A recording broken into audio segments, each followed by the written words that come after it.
Well, happy Friday. I'm just going to jump right into it. It's been a busy week around the office, lots of meetings, lots of activity. If we got to see you this week, we certainly enjoyed it. It was a pleasure. We look forward to seeing you again soon. The markets this week have been relatively flat and uneventful. Not a lot going on. Probably the summer lows just setting in.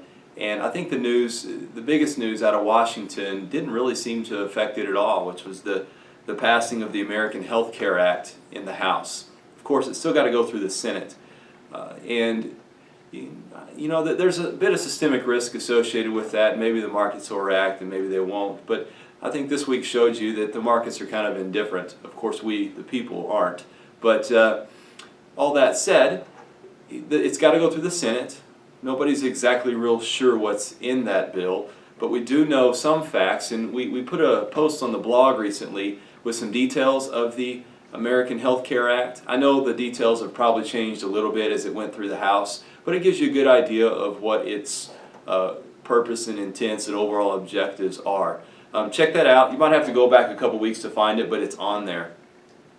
Another thing we did this week is I put out a quick video earlier on identity theft. We had a couple instances here in the office, and ironically another one with Dick and Susie where some random credit card charges showed up on their credit card and they had to get out in front of it, but through the alerts that I mentioned on that video they were able to discover that those charges had been or at least they'd tried to buy something. I think it was a trip to Disney World or Disneyland or something like that, but Universal Studios, I can assure you Dick and Susie aren't going there. So they were able to get out in front of that, no big deal now. And it's just something to keep in mind. You got to protect yourself. We're going to do a whole series soon, probably the next couple months, on identity theft, where we're going to focus on how to protect yourself, different products out there you could consider.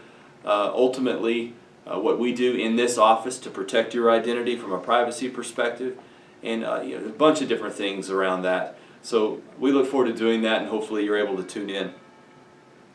In May, we're focusing on using a financial advisor, and Michael put out a blog article this week on why even work with a financial advisor.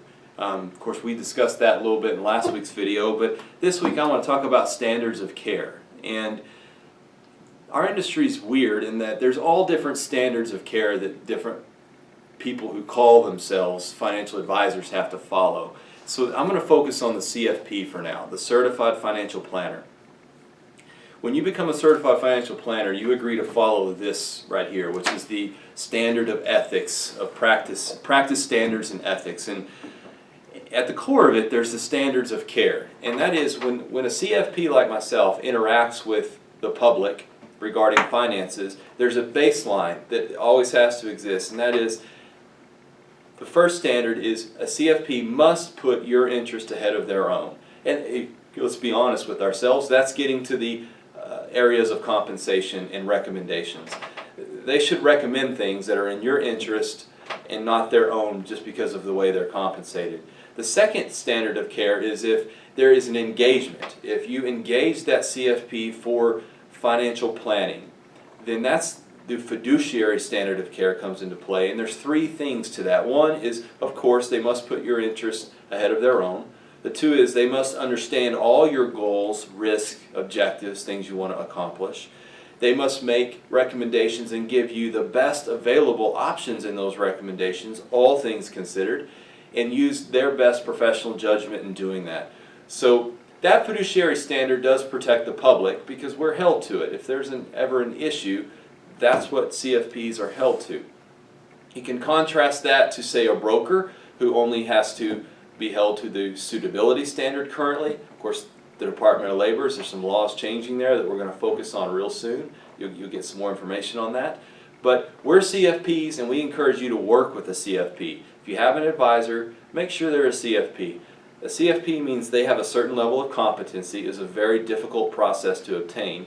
Lots of study hours, difficult exam, even work experience to even use the designation.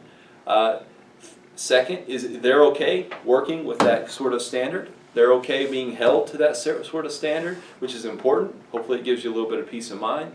And third, there's a continuing education requirement so that, this industry changes all the time. And it's important to keep up with it, and the CFP requires you to do so through continuing education. So, work with one.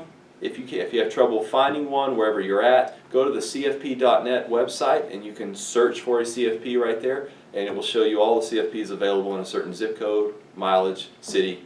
I think there's all different parameters. Have a great week. We look forward to seeing you next week.